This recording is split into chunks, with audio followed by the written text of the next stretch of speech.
Well, for the rest of the day, we stay dry and avoid rainfall until we get to tomorrow night and Friday morning. So there's more coming down the pipeline. So look for a bit of a break from the rain showers, but they are back by the end of the work week, and then more possible going into the weekend. We're kind of stuck in a little bit of a rainy pattern through at least this week and possibly into early next week. Like I mentioned, though, we are high and dry now. Any showers and storms staying off to our northwest. That'll continue to be so over the remainder of the night. Mild night ahead. Temperatures only dropping to around 60 under a mainly cloudy sky. The light southeast breeze, pretty quiet night ahead. And then for tomorrow, temperatures are jumping back into the upper 70s like we saw today, likely because of the cloud cover falling just short of 80 degrees.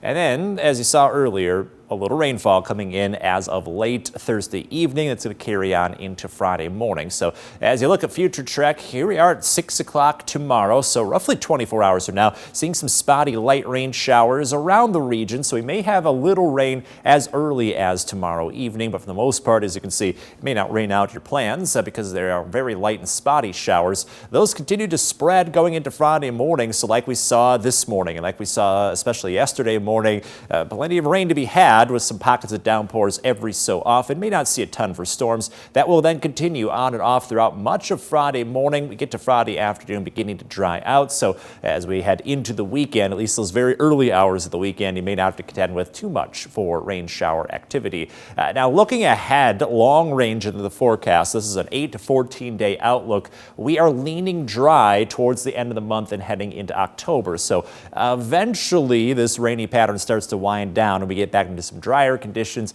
but it may take until late next week before we do so. So that's why rain is going to stick around more often than not in that extended forecast. So as you look ahead, you can see that we have, again, some rain coming in as of Friday. Saturday does look to be a dry day with temperatures close to 80. Official start to the fall season, by the way. And then Sunday, scattered showers may return. Those look to hold on into next week as temperatures continue to cool. So we'll be back to the low 70s throughout much of next week with rain possible going into the start of the week. After that, we may start to see that transition beginning to get out of that rainy pattern back to a sunny and dry one. By then, though, that heat is a little bit out of the forecast. So next couple days, it might get to 80 degrees, but then after that, it's all about fall weather looking forward.